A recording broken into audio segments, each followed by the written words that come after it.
Peter Navarro use பண்ணியிருக்கிற பிராமின் அப்படிங்கிற வார்த்தை இங்க இருக்கக்கூடிய பிராமண சமுதாயத்தை குறிப்பதற்காக பயன்படுத்தப்பட்டது அல்ல. அது இங்கிலீஷ் இடியமேட்டிக் யூசேஜ். ராகுல் காந்தியினுடைய அந்த ஒரு சேம் வேவ் லென்த்ல நவரோ பேச தொடங்கி இருப்பது ரொம்ப ரொம்ப ஆபத்தானது. ரெண்டு தேசங்களுக்கு இடையிலான போருக்கு எது காரணம் என்பதை மாதத்துக்கு ஒரு முறை மாற்றி பேசிக் கொண்டு இருக்கிறது அமெரிக்க நிர்வாகம். ட்ரம்ப்னுடைய ஐடியா என்ன, டூ வாட் ஐ சே அப்படிங்கிற. இந்தியா அப்படிலாம் செய்யாது, ஏன்னா இது மோடியின் இந்தியா. சத்தமே இல்லாம ஒரு மூவர் கூட்டணி ஃபார்ம் ஆயிட்டு இருக்கு. இந்தியா, சீனா, ரஷ்யா. ரஷ்யாவால் தயாரிக்கப்பட்டு சீனாவால் பரிசளிக்கப்பட்ட காரில் ரஷ்ய அதிபரும் இந்திய பிரதமரும் சீனா மண்ணில் ஒன்றாக பயணித்தனர். கோலஹலாஸ் டிவி யூடியூப் சேனல், இது வாய்மையின் எக்காலம். ட்ரம்ப் ஆலோசகர் பீட்டர் நவரோ பிராமணர்கள் பெயரை குறிப்பிட்டு பேசியிருக்கிறாரே. வணக்கம் நண்பர்களே.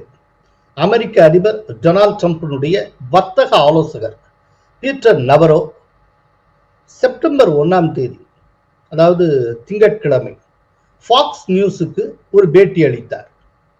அந்த பேட்டியில அவர் என்ன கூறியிருந்தார் அப்படிங்கிறத நம்ம பார்ப்போம். அவர் என்ன சொல்லியிருந்தார்னா, பிரதமர் மோடி ஒரு சிறந்த தலைவர். ரஷ்ய அதிபர் விளாடிமிர் புட்டின் மற்றும் சீன அதிபர் ஜி ஜின்பிங்குடன் இந்திய தலைவர்கள் எவ்வாறு ஒத்துழைக்கிறார்கள் என்பது எனக்கு புரியவில்லை. அதே சமயம் இந்தியா உலகின் மிகப்பெரிய ஜனநாயக நாடு. Look, Modi's a great leader. I don't understand why he's getting to bed with Putin and Xi Jinping when he's the biggest democracy in the world. நான் சொல்லுவதெல்லாம், இந்திய மக்களே, தயவு செய்து இங்கே என்ன நடக்கிறது என்பதை புரிந்து கொள்ளுங்கள். பிராமணர்கள் இந்திய மக்களின் இழப்பில் லாபம் ஈட்டுகிறார்கள். இதை நாம் நிறுத்த வேண்டும் என்றார் நவரோ. இது அவருடைய வார்த்தைகளிலேயே சொல்றது. அப்படின்னா அவர் என்ன சொன்னாரோ அதே இதை அந்த ஆங்கிலத்தில் அப்படியே சொல்றதுன்னா, Brahmins are profiteering at the expenses of the Indian people and it's needs to stop அப்படின்னு சொன்னார். So I would just simply say to the Indian people, please understand what's going on here. You got Brahmins profiteering at the expense of the Indian people. We need that to stop. இது வெளிவந்த உடனேயே இந்தியாவில் பல இடங்களில் ஒரு சர்ச்சையை உருவாக்கி, ஏன்னா அது இந்தியன் கான்டெக்ட்ல புரிஞ்சுக்கிறப்போ பிராமின்ஸ் என்று சொல்லப்பட்ட அந்த வார்த்தையை பிராமண சமுதாயத்தை சொல்லப்பட்டது அப்படிங்கிற அர்த்தத்துல யாருமே புரிஞ்சுப்பாங்க. அந்த அர்த்தத்தில் புரிந்து கொண்டு பலவிதமான விமர்சனங்கள், அதற்கு ஆதரவா சில பேர் சூப்பர் அப்படின்னாங்க, பல பேர் கண்டிச்சாங்க. இப்படி பல தரப்புல இருந்து பலவிதமான ரியாக்ஷன்ஸ் குவிந்தது. இல்ல நாம புரிஞ்சுக்க வேண்டியது என்ன அப்படின்னா, நவரோ குறிப்பிட்ட இந்த பிராமின்ஸ் அப்படிங்கிற சொல் இந்தியாவில் இருக்கக்கூடிய பிராமண சமூகத்தை குறிக்கக்கூடியதா இல்லையா அப்படிங்கிறதா. ஆக்சுவலா அமெரிக்காவுக்கே உண்டான சில டிப்பிக்கல் இடியமேட்டிக் யூசேஜ் எல்லாம் உண்டு. அந்த இடியமேட்டிக் யூசேஜில் தான் இந்த பிராமின்ஸ் அப்படிங்கிற வார்த்தையும் வருகிறது.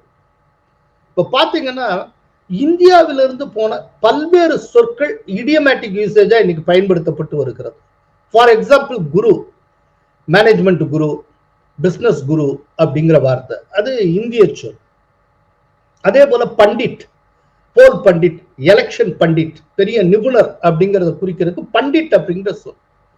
அதே போல அமெரிக்கால பாஸ்டன் ஏரியாலையும், குறிப்பா இந்த நியூ இங்கிலாந்து ஏரியால, நியூ இங்கிலாந்து ஏரியானா அது கனெக்டிகட், மசாச்சூசெட்ஸ், இந்த பகுதிகளில் பிராமின் அப்படிங்கிற சொல் அங்க இருக்கக்கூடிய எக்ஸ்ட்ரீம்லி ரிச் அண்ட் எலைட் பீப்புளை குறிக்கிறதுக்கு பயன்படுத்தப்படுகிற ஒரு சொல்.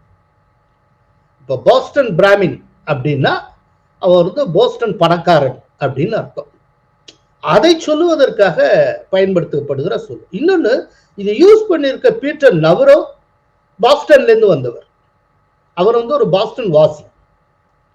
அதனால அவருடைய பழக்க வழக்கத்தின் அடிப்படையில் ஒரு கலோக்கியலா பிராமின்ஸ், அதாவது பணக்காரர்கள் இந்திய மக்களை சுரண்டுகிறார்கள் அப்படிங்கிற டோன்ல, கிட்டத்தட்ட ராகுல் காந்தி இன்னைக்கு என்ன சொல்லி கொண்டிருக்கிறாரோ அதே லைன்ல இவர் சொல்லி இருக்கிறார்.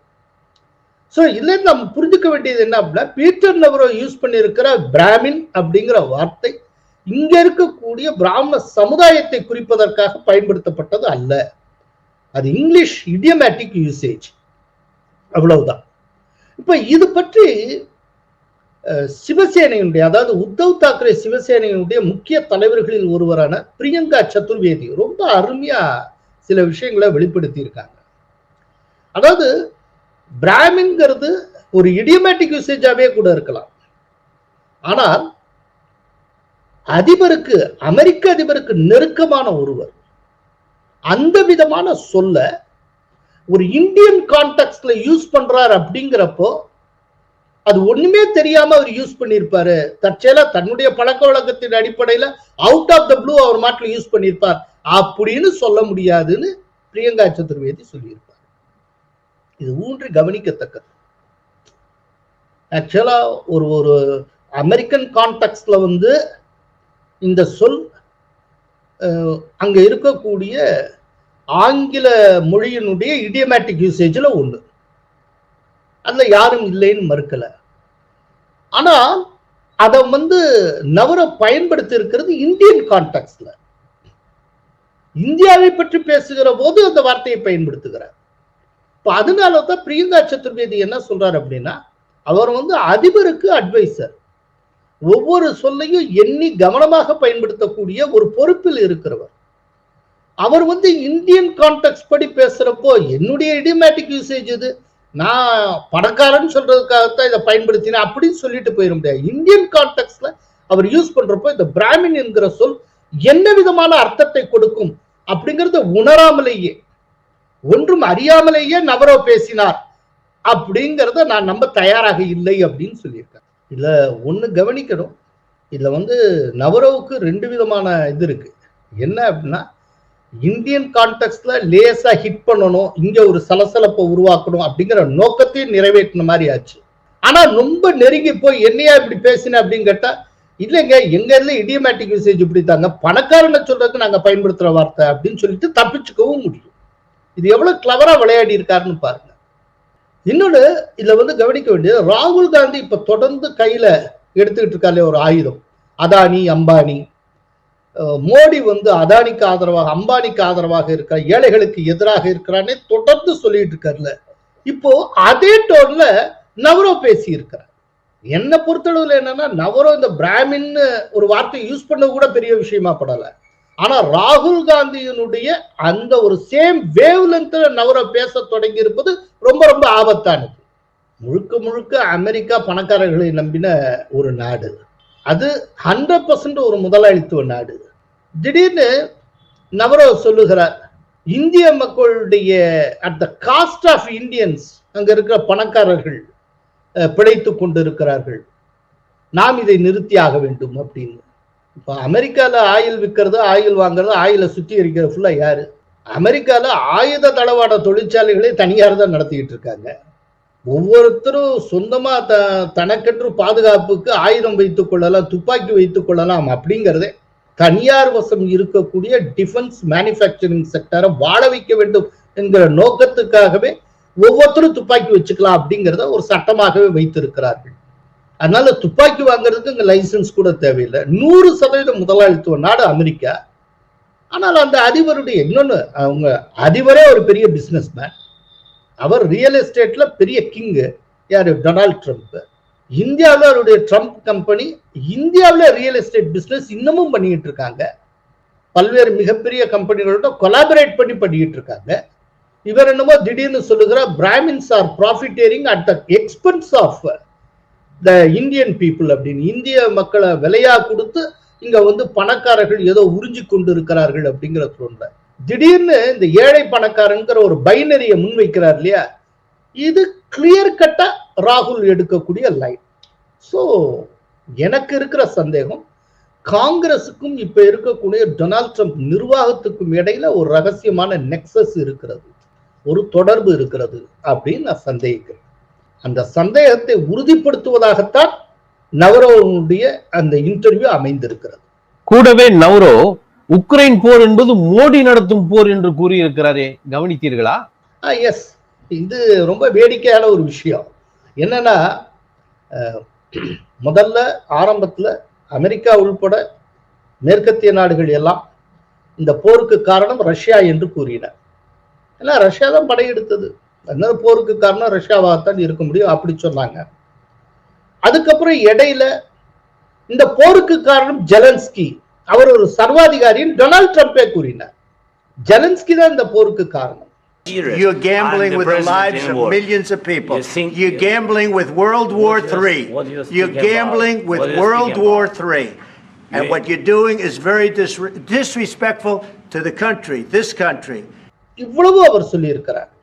அதுக்கப்புறம் இந்தியா வந்து டொனால்ட் ட்ரம்புடைய ஆசைகளை என்டார்ஸ் பண்ணாதனால, அதாவது அவருக்கு நோபல் பரிசு கொடுக்கப்பட வேண்டும் பாகிஸ்தான் சொன்னது போல மோடி சொல்லாததுனால, அப்புறம் அடுக்கடுக்கா இந்தியா மேல வரி விதிப்பு 50% வரைக்கும் டாரிஃப் இவ்வளவு போட்ட இந்த கான்டெக்ட்ல அமெரிக்க அதிபரும் சரி, அதே அமெரிக்க அதிபருடைய அட்வைசர் பீட்டர் நவரோவும் சரி, உக்ரைன் ரஷ்ய போருக்கு இந்தியா காரணம்னு சொல்லி இருக்கிறார். எப்படி இருக்கார்? Because we got to fund Modi's war, okay? The road to peace runs at least partly right through New Delhi. I mean Modi's war. Because the road to peace runs in part. India எப்படி காரணமா இருக்க முடியும்? படையெடுத்தது Russia, படையெடுப்புக்கு உள்ளானது Ukraine. இவங்க ரெண்டு பேருக்குள்ள அடிச்சுக்கிறாங்க. India எப்படி காரணமாக இருக்க முடியும்? ஏதோ இந்தியா வந்து ஆயில ரஷ்யாட்டு இறக்குமதி பண்றதுனால இந்தியா கொடுக்கக்கூடிய படத்தில் தான் இந்த போரையே ரஷ்யா நடத்தி கொண்டு இருக்கிறது அப்படின்னு தொடர்ந்து ஒரு பொய்யை அமெரிக்கா சொல்லி வருகிறது. ஏதோ இந்தியா பணம் கொடுக்கலன்னா அடுத்த நாளே ரஷ்யா வந்து பிச்சை எடுக்கிற நிலைக்கு வந்துடும், அது ஒரு எத்தியோப்பியா மாதிரி ஆயிரும் அப்படிங்கிற மாதிரி ஒரு பிக்சரை அவங்க கிரியேட் பண்றாங்க.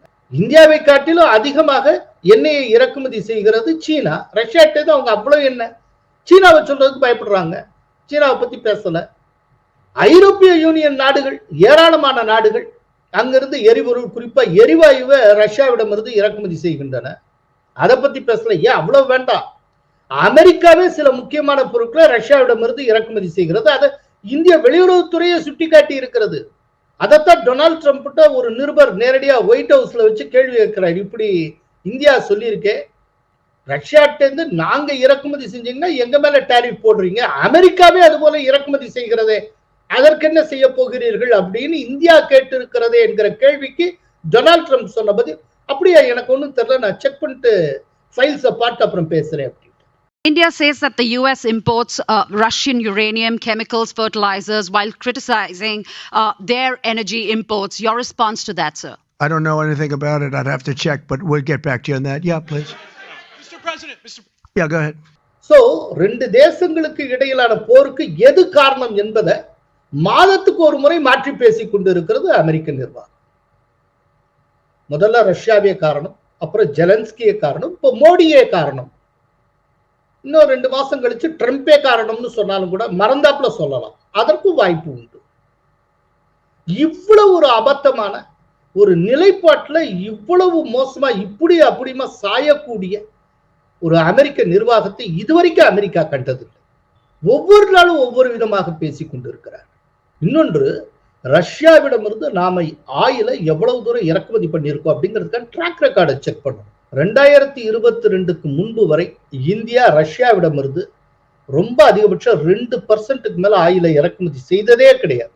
22ல போர் நடக்க தொடங்கியது. அந்த போர் நடக்கிற காரணத்தினால ரஷ்யாவை பனிஷ் பண்ணணும் அப்படின்னு சொல்லிட்டு ஐரோப்பிய யூனியன் நாடுகள், மற்ற ஐரோப்பிய நாடுகள் ரஷ்யாவிடமிருந்து எண்ணெய் இறக்குமதி செய்வதை தவிர்த்தன. எரிவாயுவை கிடையாது, நல்ல நினைவில் வச்சுக்கோ.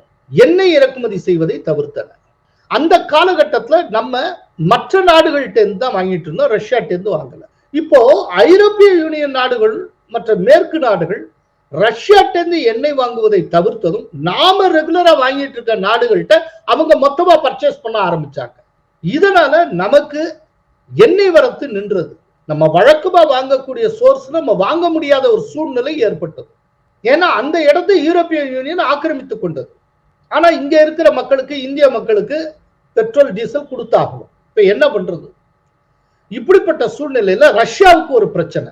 ரஷ்யாட்ட ரெகுலரா வாங்கிட்டு இருந்த அத்தனை பையர்ஸ் திடீர்னு விட்டுட்டு வேற திசையில திரும்பிட்டாங்க, வேற நாடுகள்கிட்ட இருந்து வாங்க ஆரம்பிச்சுட்டாங்க. எண்ணெய் பிசினஸ்ல இருக்க ஒரே ஒரு பிரச்சனை என்னன்னா, எண்ணெய் உற்பத்தி செஞ்சுட்டா திடீர்னு நிறுத்தவே முடியாது, உற்பத்தியை தொடர்ந்து கொண்டே இருக்கணும், வாங்கினாலும் வாங்காட்டாலும். ஒரு ஸ்டேஜ்ல யாருமே வாங்கல அப்படின்னா இந்த எண்ணெயை ஸ்டோர் பண்ணி வைப்பாங்களா, அது நிரம்பி வெளிய ஆரம்பிச்சிடும். இப்ப கொரோனா டயத்துல அப்படித்தான், யாருமே வெளியில போகல, ஸோ காரு எதுவும் ஓடல. ஆனால் பெட்ரோல் டீசல் உற்பத்தி நடந்து கொண்டே இருந்தது. இப்ப இது எப்படி தீர்க்கிறதுன்னு தெரியல. அமெரிக்காவே அந்த டயத்துல அமெரிக்கால இருக்கிற எண்ணெய் சுத்திகரிப்பு ஆலைகளே நீங்க வந்து என்ன வேணாலும் வாங்கிட்டு போங்க, டிரான்ஸ்போர்ட் காஸ்ட் மட்டும் நீங்க மீட் பண்ணுங்க, எண்ணெய்க்கு பணம் தர வேண்டாம்னு அனௌன்ஸ் பண்ணாங்க. அப்படியாவது எப்படியா வித்து தள்ளணும்னு. ஏன்னா ஸ்டோர் பண்றதுக்கு இடம் இல்லை. இது வந்து ஆயில் உற்பத்தியில் இருக்கக்கூடிய முக்கியமான ஒரு ட்ரிக்கியான விஷயம். அப்படிங்கிறப்போ இப்ப ரஷ்யா அதை விற்று தீர்க்கணும். வழக்கமான பையர்ஸ் கைவிட்டாங்க. அப்பதான் ரஷ்யா வந்து இந்தியாவை அணுகுகிறது. உங்களுக்கு நான் இருக்கிறதுல ரொம்ப சீப்பா தரேன், சர்வதேச அளவுல என்ன விலையோ அதை காட்டில குறைவா தர்றேன். இன்னொன்னு ருபி ட்ரேட்லயே பண்ணிக்கலாம். நீங்க உங்க நாட்டு கரன்சிலே தாங்க, நீங்க டாலர்ல பே பண்ண வேண்டாம். அப்போ இந்தியாவுக்கு அது ஒரு பெரிய வாய்ப்பாகப்பட்டது. ஏன்னா இந்தியா வழக்கமா வாங்குற இடத்தை ஐரோப்பிய யூனியன் நாடுகள் ஆக்கிரமித்து கொண்டு விட்டன. அதே நேரத்தில் ரஷ்யாட்ட வழக்கமா என்னென்ன ஆட்கள் என்னென்ன நாடுகள் வாங்கி கொண்டு இருந்தாங்களோ அந்த நாடுகள் ரஷ்யாவை கைவிட்டு விட்டன. இப்போ இந்த கைவிடப்பட்ட இரண்டு நாடுகளும் ஒண்ணுக்கு ஒண்ணு நட்பாகி கொண்டன. இந்த வர்த்தகத்துல நம்ம எப்போதுமே ரஷ்யாவுடைய நட்பு நாடு, அது வேற. இந்த வர்த்தகத்தை பொறுத்தளவுல ஒரு நட்பாகி கொண்டன. அப்ப ரஷ்யா வந்து நமக்கு ஒரு ஆஃபர் கொடுக்குறான். இன்னைக்கு கச்சா எண்ணெய்க்கு சர்வதேச விலை என்னவோ அதை காட்டிலும் குறைச்சு நான் உனக்கு தரேன். இன்னொன்னு அதை வந்து நீங்க உங்களுடைய கரன்சிலேயே எனக்கு பே பண்ணுங்க, டாலர்ஸ்ல பே பண்ண தேவையில்லை. இப்போ அதன் மூலமா நமக்கு ஃபாரின் எக்ஸ்சேஞ்ச் ரிசர்வ் குறையாது. ஏன்னா நம்ம கரன்சிலே பே பண்ணுறோம். இது ஒரு பெரிய ஆஃபர். அதை நம்ம விடக்கூடாதுன்னு நினைச்சோம். அதன்படி நம்ம செயல்படுறோம். இதை பல தடவை ஜெய்சங்கர் தெளிவாக சொல்லியிருக்காரு. எங்களுடைய ஒரிஜினல் சோர்சஸ் எல்லாம் யூரோப்பியன் கண்ட்ரிஸ் ஆக்கிரமிப்பு பண்ணிட்டாங்க, எனக்கு இவன் சீப்பா கொடுக்குறான், பெஸ்ட் டீலு, நான் இங்க போறேன். இதுல என்ன பிரச்சனை? எந்த நாடா இருந்தாலும் இப்படித்தான் ஒரு தீர்மானிக்க முடியும். ரஷ்யாவுக்கும் உங்களுக்கும் போர் நடந்தது, அது உங்களுக்கான பிரச்சனை. நீங்க ரெண்டு பேரும் அடிச்சுட்டீங்கிறதுக்காக ஏன் மக்களுக்கு ஒரு சீப்பான பெட்ரோல் டீசல் கிடைக்கிறது நான் தவிர்க்க முடியுமா? You know, I have a country which has a per capita income of $2,000. These are not people who can afford higher energy prices. It is my obligation, my moral duty to actually ensure that I get them the best deal that I can from the world. America சொல்றதை கேட்டு ரஷ்யாட்டேருந்து oil வேண்டாம், எனக்கு oil இறக்குமதி தேவையில்லைன்னு சொல்லியாச்சுன்னா வேற எங்க வாங்குறது? ரஷ்யாட்டேருந்து வாங்கணும் அவங்க எதிர்பார்க்கிறாங்க, அமெரிக்காட்டேருந்து வாங்கணும் அப்படின்னு ட்ரம்ப் எதிர்பார்க்கிறார். இப்ப ரஷ்யாவுடைய விலைக்கு அமெரிக்கா தருமா? நான் கூடுதல் விலைக்கு வாங்கினா அப்புறம் அதை காட்டிலும் கொஞ்சம் கூடுதல் விலைக்கு தான் இந்திய மக்கள் தலையில கட்டணும். இன்னைக்கு ரஷ்யாட்டேருந்து தொடர்ந்து வாங்கிட்டு இருக்க காரணத்தால் தான் 2022 இன்னைக்கு வரைக்கும் பெட்ரோல் டீசல் பிரைஸ் வந்து ஒரே விலையில இருந்துட்டு இருக்கு. மோரார்லெஸ் பெரிய அளவுல பிளக்சுவேஷன் இல்லை. இந்த விலையை நிலைப்படுத்தினதுக்கு காரணமே ரஷ்யாட்டேருந்து நாம ஆயிலை இறக்குமதி பண்ணதுதான். என்னுடைய மக்கள் நலனை, என்னுடைய நாட்டு நலனை எல்லாத்தையும் கைவிட்டு இவங்க ரெண்டு பேர் போர் நடத்திக்கிறாங்க அப்படிங்கிறதுக்காக அமெரிக்கா சொல்லியாச்சுங்கிற காரணத்துக்காக தன்னுடைய சொந்த மக்களை ஒரு அரசு காட்டி கொடுக்க முடியுமா? இந்திய அரசு இந்திய மக்கள் மீது கூடுதல் சுமையை உருவாக்கிட்டே போக முடியுமா? அமெரிக்கா சொல்லிருச்சுங்கிறதுக்காக. இப்ப டொனால்ட் ட்ரம்ப் ஒண்ணு முன்வைக்கிறார்ல, அமெரிக்க நலன், அமெரிக்கா ஃபர்ஸ்ட் அப்படின்னு. அதே போல இந்தியாவுக்கு இந்திய நலன், இந்தியா ஃபர்ஸ்ட்ங்கிறது இருக்கும். இதே மாதிரி அடுத்தடுத்த அழுத்தமான சுமைகளை அமெரிக்கர்கள் மீது ஏற்றுவதற்கு டொனால்ட் ட்ரம்ப் அனுமதிப்பாரா? அதே நிலைப்பாட்டான இந்தியா விஷயத்துல இந்திய பிரதமர் மோடி எடுத்திருக்கிறார். இதை கூட புரிஞ்சுக்க முடியாது. ஏதோ ரஷ்யாட்டேருந்து ஆயில் பர்ச்சேஸ் பண்றது ஒரு பெரிய சர்வதேச குற்றம் மாதிரி இவங்க பில்டப் பண்ணிட்டு போனால் அப்படியே சீனாவை பற்றி நடவடிக்கை எடுக்க மறுக்கிறார்கள். ஏன் யூரோப்பியன் யூனியனை பத்தி பேச மறுக்கிறாங்க? ஏன் ரஷ்யாட்டேருந்து பல பொருட்களை அமெரிக்காவே இறக்குமதி செய்கிறதே, அந்த இறக்குமதியை அமெரிக்கா கைவிட வேண்டியதானே? அவங்க அணுக்கரு உலைகளுக்கு தேவையான யுரேனியம் உள்பட ரொம்ப ரொம்ப முக்கியமான பல்வேறு பொருட்களை ரஷ்யாட்டேருந்து அவங்க வாங்கிட்டு இருக்காங்க, அமெரிக்கா வாங்குகிறது. சோ அவங்களுக்கு தேவைன்னா ரொம்ப தெளிவா எந்த நாட்டில இருந்து வரணுமோ அந்த நாட்டில இருந்து பர்ச்சேஸ் பண்ணிக்கிறாங்க. இந்தியா வாங்கினா அது ஒரு பெரிய குற்றமா? சோ இதுதான் அமெரிக்காவுடைய இரட்டை நிலைப்பாடு. ஒரு ஆளு ஏதோ ஒரு காரணத்துக்காக பிடிக்கல அப்படின்னு முடிவு பண்ணிட்டா அவங்க வந்து பிக்ஸ் பண்ணுவாங்க, அதுக்கப்புறம் காரணங்களை பில்ட் பண்ணுவாங்க. இதேதான் சடாம் ஹுசேனுக்கு எதிராக நடந்தது. அவங்க வந்து ஒருத்தரை டார்கெட் பண்ணிட்டாங்கன்னா பொய்களை வந்து மீடியாக்கள் மூலம் உண்மை போலவே சித்தரிப்பார்கள். தன்னுடைய கூட்டாளி நாடுகள் மூலமா அவர்கள் சொல்லுகிற பொய்க்கு ஒரு என்டார்ஸ்மெண்ட் வாங்குவாங்க, அதை சர்வதேச இஷ்யூவாக மாற்றி கடைசியில் தனக்கு பிடிக்காத ஒருத்தரை வந்து சர்வதேச குற்றவாளி போல கொண்டு போய் நிறுத்துவாங்க. ரொம்ப தெளிவா பில்டப் பண்ணுவாங்க. அநேகமா அமெரிக்காவுடைய இந்த பில்டப் மோடியிடம் தோற்கும், இந்தியாவிடம் தோற்கும். இன்னொன்று, மோடியிடம் அமெரிக்காவுக்கு பிடிக்காத ஒரு விஷயம் என்னன்னா, மோடி எல்லாத்துக்குமே ஈக்குவல் டேர்ம்ஸ்ல பேசுகிறார் அப்படிங்கிறது. ஒரு சபார்டினேட் போல இன்னைக்கு இந்தியாவை அமெரிக்க அரசு டீல் பண்ண முடியல, ஒரு பாகிஸ்தானை டீல் பண்ற மாதிரி. கொஞ்சம் யோசிச்சு பாருங்க. எல்லாருக்கும் தெரியும், டொனால்டு ட்ரம்ப் பாகிஸ்தான் ராணுவ தளபதியை அழைத்து தன்னுடைய வெள்ளை மாளிகையில் விருந்தளித்தார். இத்தனைக்கும் பாகிஸ்தானுக்கு மக்களால் தேர்ந்தெடுக்கப்பட்ட பிரதமர்னு ஒருத்தர் இருக்கார், ஷாபாஸ் ஷெரீப்னு பேர். அவரை விட்டுட்டு ராணுவ தளபதியை கூட்டு விருந்தளிக்கிறார். அதுக்கு பாகிஸ்தான் ராணுவ தளபதி ஃபீல்டு மார்ஷல் ஆசிம் முனீர் போய்விட்டு வந்திருக்கிறார். இந்தியாவில் இருக்கக்கூடிய முப்படை தளபதியை இப்படி கூப்பிட்டு அவரால் விருந்து வைக்க முடியுமா?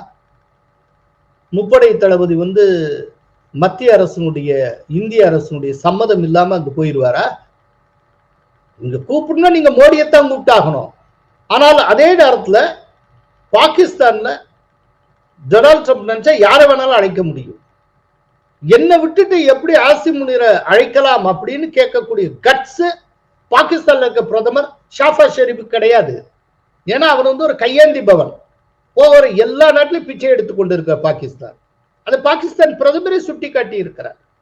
இங்க ஐஏஎஸ் அப்படிங்கிற மாதிரி அங்க பிஏஎஸ் அப்படிங்கிற ஒரு சர்வீஸ் இருக்கு, பாகிஸ்தான் அட்மினிஸ்ட்ரேட்டிவ் சர்வீஸ். அந்த சர்வீஸ் வருஷா வருஷம் இங்க எப்படி ஐஏஎஸ் ஆபீசர்ஸ் எடுக்கிறாங்களோ அதே போல ரெக்ரூட் பண்றாங்க. அதுல சில ஆண்டுகளுக்கு முன்னால அப்படி புதுசா ரெக்ரூட் பண்ண ஒரு நியூ பேட்ச் அவங்கள்ட்ட ஷாபாஸ் ஷெரீப் பேசுகிறார். பேசுறப்போ ஒன்று சொன்னார், இது சொல்றதுக்கு எனக்கு ரொம்ப வெட்கமாக இருக்கிறது. பாகிஸ்தான் என்பது ஒரு நியூக்ளியர் ஸ்டேட், அணு ஆயுத வல்லமை படைத்த நாடு. அணு ஆயுத வல்லமை படைத்த பாகிஸ்தான் என்கிற நாடு இன்று தேசங்களிடம் கையேந்தி பிச்சை எடுத்துக் கொண்டிருக்கிறது. இதை சொல்வதற்காக நான் வெட்கப்படுகிறேன் அப்படின்னு. அதனால ட்ரம்ப் சொன்னதை பாகிஸ்தான் கேட்கும், இந்தியா கேட்காது. இப்போ சீனாவுக்கு மோடி போயிட்டு வந்திருக்கிறார், புட்டினை மீட் பண்ணியிருக்கிறார். புட்டினும் மோடியும் கைகுலுக்கிட்டு ஜி ஜின்பிங்கை நோக்கி நடந்து வருவாங்க. நடந்து ஜி ஜின்பிங் பேசுவாங்க. அதாவது ஜின்பிங், மோடி, புட்டின் இந்த 3 பேரும் பேசுவாங்க. அந்த பாடி லாங்குவேஜ் பாருங்க. புட்டின், ஜி ஜின்பிங் அவர்களுக்கு சமமான ஒரு மாபெரும் உலக தலைவரா அந்த அந்தஸ்தோட மோடி பேசிக்கொண்டிருப்பார். பேசி முடிச்சுட்டு புட்டினும் மோடியும் கைகோர்த்து கொண்டு அப்படியே கிராஸ் பண்ணி 2 பேரும் சேர்ந்து வெளியில போவாங்க. வெளியில போறப்போ மரம் மாதிரி பாகிஸ்தான் பிரதமர் ஷாபாஸ் ஷெரீப் இப்படியே நின்றுட்டு இருப்பார்.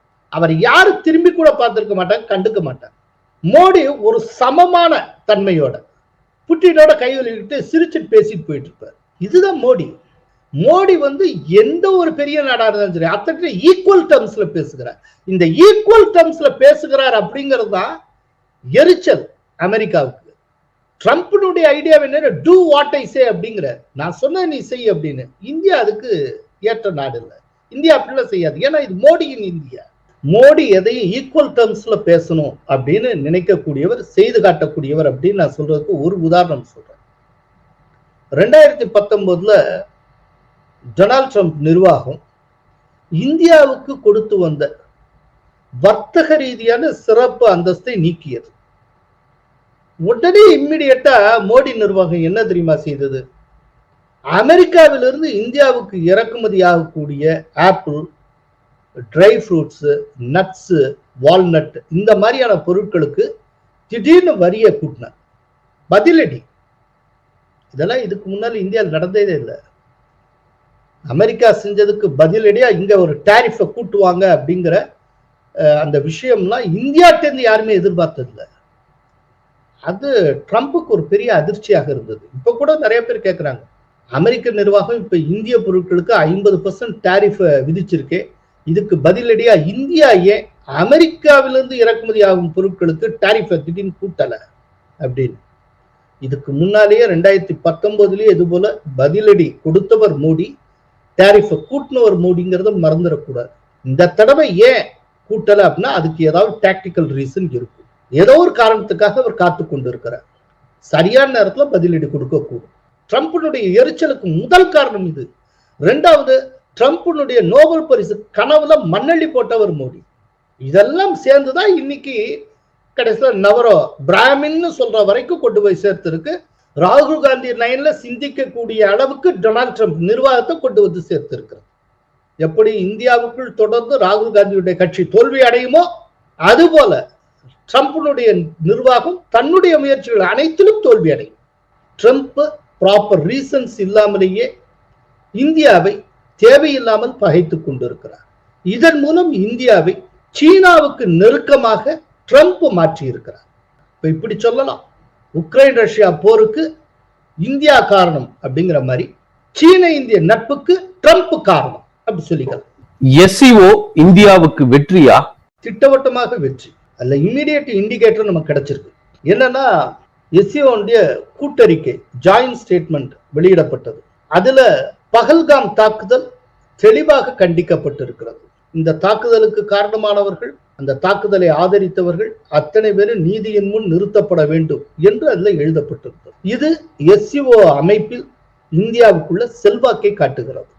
இதை கம்பேரிட்டிவா சொல்ல விரும்புறேன்.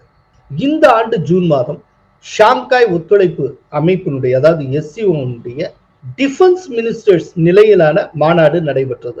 அதுல இந்தியா சார்பில் ராஜ்நாத் சிங் பங்கேற்றார். அந்த மாநாடு முடிவுல ஒரு ஜாயிண்ட் ஸ்டேட்மெண்ட் ப்ரிப்பேர் பண்ணாங்க. அந்த ஜாயிண்ட் ஸ்டேட்மெண்ட்ல பாகிஸ்தான்ல ஜாஃபர் எக்ஸ்பிரஸ் ரயிலை பயங்கரவாதிகள் கைப்பற்றியது தொடர்பான அந்த நிகழ்வு கண்டிக்கப்பட்டது. ஆனால் பகல்காம் தாக்குதல் கண்டிக்கப்படல. அதை பற்றின வரிகளே இடம்பெறல. கம்ப்ளீட்டா ஒன் சைடடா இருந்தது. அதனால அந்த ஜாயிண்ட் ஸ்டேட்மெண்ட்ல நான் கையெழுத்து போட முடியாது என்று ராஜ்நாத் சிங் மறுத்து விட்டார். SCO விதிகளின்படி உறுப்பு நாடுகள்ல ஒரு நாடு அந்த ஜாயிண்ட் ஸ்டேட்மெண்ட்ல கையெழுத்து போடலைனாலும் ஜாயிண்ட் ஸ்டேட்மெண்ட்டை வெளியிட முடியாது. அந்த அடிப்படையில ராஜ்நாத் சிங் கையெழுத்து போடாததுனால அந்த மீட்டிங், அந்த சம்மிட் ஜாயிண்ட் ஸ்டேட்மெண்ட் இல்லாமலேயே முடிவுக்கு வந்தது, கூட்டறிக்கை இல்லாமலேயே. இப்போ இது ஜஸ்ட் இந்த ஆண்டு ஜூன் மாதம் நடந்தது. ஆனால் இன்னைக்கு என்ன நடந்திருக்கு? ஜாயிண்ட் ஸ்டேட்மெண்ட்ல பகல்காம் தாக்குதல் இடம்பெற்றிருக்கிறது. அதே நேரத்தில் பாகிஸ்தான் நடந்த ஜாஃபர் எக்ஸ்பிரஸ் மீதான தாக்குதலும் இடம்பெற்றிருக்கு. அது இல்லைன்னு சொல்லல. ஆனால் இதுக்கு முன்னால பகல்காம் இல்லாமல் இருந்து இப்போ சேர்க்கப்பட்டிருக்கிறது. அப்படின்னா அந்த அளவுக்கு இந்தியாவுடைய அழுத்தம் வெற்றி பெற்றிருக்கிறது. இந்தியாவின் வார்த்தைகளுக்கு மதிப்பு ஏற்பட்டு இருக்கிறது. இதெல்லாம் நாம் புரிந்து கொள்ள முடிகிறது. அதனால இது இந்தியாவுக்கு கிடைத்த வெற்றி அப்படின்னு நான் சொல்லுவேன். இந்த வெற்றியை பார்த்துட்டு தான் இப்ப டக்குன்னு திரும்ப டொனால்ட் ட்ரம்ப் ஆரம்பிச்சிருக்கார். தன்னுடைய ட்ரூத் சோஷியல் பிளாட்ஃபார்ம்ல அவர் ஒன்று சொல்லியிருக்கிறார். என்ன அப்படின்னா, இந்தியா இப்ப திடீர்னு அமெரிக்காவிலிருந்து இந்தியாவில் இறக்குமதியாகும் பொருட்களுக்கு பெருமளவு வரியை குறைத்திருக்கிறது. ஆனா இதெல்லாம் தாமதமான முடிவு. அவர்கள் எல்லா எண்ணெயும் ரஷ்யாவிடமிருந்து வாங்குகிறார்கள், ஆனால் அமெரிக்காவிடமிருந்து வாங்குவதில்லை. இதை மக்கள் புரிந்து கொள்ள வேண்டும் அப்படின்னு அவர் சொல்லியிருக்கிறார். இதுக்கு முன்னால இந்தியாவை வரிகளின் அரசன் அப்படின்னு அவர் வர்ணித்தார். ரொம்ப கண்ணாபின்னான்னு டாக்ஸ் போடுறாங்க, உலகத்திலே அதிக வரி விதிக்கக்கூடிய நாடாக இந்தியா இருக்கிறது திரும்ப திரும்ப தொடர்ந்து சொல்லி வந்திருக்கிறார். இப்போ அமெரிக்காவிலிருந்து இந்தியாவில் இறக்குமதியாகும் பொருட்களுக்கு பெருமளவு வரியை நம்ம குறைக்கிறோம். ஓவராலா ஒரு 60% வரைக்கும் குறைச்சிருக்கோம். இப்ப குறைச்சதுக்கு அப்புறம் ட்ரம்ப் என்ன சொல்றாருன்னா, இது தாமதமான முடிவு அப்படிங்கிற. என்னதான் பண்ணணும்? சோ இனி இந்தியா அமெரிக்காவுடன் நட்புறவை வளர்ப்பதற்கு என்ன செய்தாலும் அந்த ட்ரம்பினுடைய நிர்வாகம் ஏதோ ஒரு குறை சொல்லிக் கொண்டே இருக்கும். ஏன்னா ட்ரம்ப்புக்கு மோடியை பிக்ஸ் பண்ணணுங்கிற ஒரு ஆசை வந்து விட்டது. ஏன்னா அவருடைய ஆசையை மோடி நிராசையாக்கி விட்டார். அதனால பட் இதுக்கு இடையில இன்னொன்னு நடந்திருக்கு. இப்ப ஷாங்காய் ஒத்துழைப்பு மாநாட்டுல சத்தமே இல்லாம ஒரு மூவர் கூட்டணி ஃபார்ம் ஆயிட்டு இருக்கு. இந்தியா, சீனா, ரஷ்யா. அதோடு மட்டுமல்ல, IMF-க்கும் வேர்ல்டு பேங்குக்கும் இணையா ஒரு பெரும் நிதியம் ஒன்றை SCO உருவாக்கும் போல தெரிகிறது. அப்படிலாம் வந்ததுன்னா அது அமெரிக்காவுக்கு மிகப்பெரிய செட்பேக்கை உருவாக்கும். ஒன்றுக்கு மாற்றாக புதிய நிதியம் ஒன்றை உருவாக்க வேண்டும்னு புட்டின் அங்க ப்ரப்போஸ் பண்ணியிருக்கிறார். அதை நோக்கி போய்கொண்டு இருக்கிறார்கள். இப்போ அதனால அமெரிக்காவுக்கு உள்ளூர ஒரு பயம் வந்திருக்கிறது. இப்போ அமெரிக்கா திடீர்னு விழித்து கொண்டு வேற ஒரு சமர்சால்ட் அடிச்சிருக்காங்க. டொனால்ட் ட்ரம்ப் தன்னுடைய ட்ரூத் சோஷியல் அப்படி பேசியிருக்கிற சூழ்நிலையில இந்தியாவில் இருக்கக்கூடிய அமெரிக்க தூதரகம் அமெரிக்காவுடைய வெளியுறவுத்துறை அமைச்சர் மார்க்கோ ரூபியோவை மேற்கோள் காட்டி என்ன சொல்லியிருக்கு அப்படின்னா, இந்திய அமெரிக்க நாடுகளுடைய உறவு புதிய உச்சத்தை தொட்டு இருக்கிறது அப்படின்னு. எங்க உச்சத்தை தொட்டது? அந்த உறவை தான் ட்ரம்ப் சீரழித்து இருக்கிறார். அது அமெரிக்கால இருக்க அத்தனை எக்கானமிஸ்டும் ட்ரம்ப்பை கண்டிச்சுக்கிட்டு இருக்காங்க. இப்படிப்பட்ட சூழ்நிலையில திடீர்னு புதிய உச்சத்தை தொட்டு இருக்கிறதுன்னு மார்க்கோ ரூபியோ சொன்னதாக இந்தியாவில் இருக்கக்கூடிய அமெரிக்க தூதரகம் எக்ஸ் பதிவு வெளியிட்டு இருக்கிறார். இது எல்லாமே இந்தியாவுக்கு கிடைத்திருக்கக்கூடிய வெற்றி. புதினுக்கும் மோடிக்கும் இடையே நடைபெற்ற பேச்சுவார்த்தையின் முக்கியத்துவம் என்ன? அதாவது என்ன பேசினாங்கிறத தாண்டி அந்த பேச்சுவார்த்தை சார்ந்த ஜெஸ்டர் இருக்குல்ல, அதுவே ரொம்ப சுவாரஸ்யமானது. அதுவே புட்டினுக்கும் மோடிக்கும் இடையில் இருக்கக்கூடிய ஒரு ஆழமான நட்பை காட்டக்கூடியது. சீனாவின் தியான்ஜின் நகரில் பேச்சுவார்த்தை நடக்கும் ரிட்ஸ் கார்ல்டன் ஹோட்டலுக்கு 2 தலைவர்களும் ஒரே காரில் பயணம் செய்தனர். புட்டினும் மோடியும் ஒரே கார்ல பயணம் செய்யறாங்க. அப்புறம் அந்த ரிட்ஸ் கார்ல்டன் ஹோட்டலை அடைந்த பிறகும் காரை விட்டு இறங்காமல் காரில் இருந்தபடியே 50 நிமிட நேரம் 2 தலைவர்களும் பேச்சுவார்த்தை நடத்தினர். இதுல என்னன்னா ரொம்ப முக்கியமான விஷயம், மோடியுடன் சேர்ந்து பயணிக்க வேண்டும் அப்படிங்கிற விருப்பத்தை முதலில் தெரிவித்தவர் புட்டின். சோ மோடியோட சேர்ந்து பயணம் பண்ணணும் அப்படிங்கிறதுக்காக மோடி வரும் வரை 10 நிமிட நேரம் புட்டின் காத்திருந்தார். மோடி வந்ததும் 2 பேரும் ஒரே காரில் கிளம்பினர். இன்னொன்னு, அவங்க பயணம் செய்த கார் இருக்குல்ல, அது ரொம்ப அதுல ஒரு சுவாரஸ்யமான தகவல் இருக்கு. அந்த கார் RS செனட் அப்படிங்கிற ஒரு ஹை எண்ட் ரஷ்யன் மேடு லிமோசின் கார். தன்னுடைய வெளிநாட்டு பயணங்களின் போது இந்த காரை தான் புட்டின் பயன்படுத்துவார். இந்த காரை புட்டினுக்கு சீனா பரிசாக வழங்கியது அப்படிங்கிற செய்தியும் உண்டு. ரஷ்யாவால் தயாரிக்கப்பட்டு சீனாவால் பரிசளிக்கப்பட்ட காரில் ரஷ்ய அதிபரும் இந்திய பிரதமரும் சீனா மண்ணில் ஒன்றாக பயணித்தனர். இந்த காரின் பெயரே கூட ஒரு செய்தி தான். இந்த காரின் பெயர் என்னன்னா RS செனட் அப்படிங்கிறது. இந்த RS அப்படிங்கிற அந்த வார்த்தையினுடைய முதல் 2 எழுத்து AU, அது ஆரம் அப்படிங்கிற லத்தீன் வார்த்தையை குறிக்கக்கூடிய ஒரு சொல். அந்த லத்தீன் சொல்லுக்கு தங்கம் என்று பொருள். RUS ரஸ் அப்படிங்கிற சொல் ரஷ்யாவை குறிக்கும். சோ இப்ப அந்த காருடைய பேர் RS, அதனுடைய டோட்டல் மீனிங் தங்க ரஷ்யா அப்படிங்கிறது. இந்த கார் அமெரிக்க அதிபருடைய காரான பீஸ்டுக்கு போட்டியாக சகல வசதிகளுடன் தயாரிக்கப்பட்டதாகும். இந்த கார்ல தான் இவங்க 2 பேரும் பயணம் பண்ணாங்க. காரிலேயே அமர்ந்து 50 நிமிடம் பேசிட்டு அப்புறம் இறங்கி ஹோட்டலுக்குள்ள போய் அங்கேயும் ஒரு பேச்சுவார்த்தை நடந்தது. Уважаемый господин премьер-министр, дорогой друг, 21 декабря исполняется 15 лет со дня принятия совместного заявления, в котором отмечен выход наших отношений на уровень особого привилегированного стратегического партнерства. பேச்சுவார்த்தை விவரங்கள் முழுமையாக வெளியிடப்படல. நல்ல கார்டியலா நடந்திருக்கு. எப்போதுமே ரஷ்யாவுக்கும் இந்தியாவுக்கும் இடையில கார்டியலா தான் பேச்சுவார்த்தை நடக்கும்.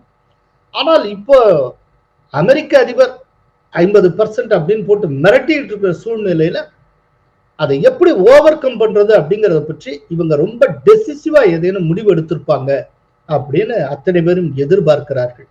அதற்கேற்றபடியான ஒரு டைரக்ஷன்ல இந்த பேச்சு நடந்திருக்கும் அப்படின்னு நம்ம சொல்லலாம்.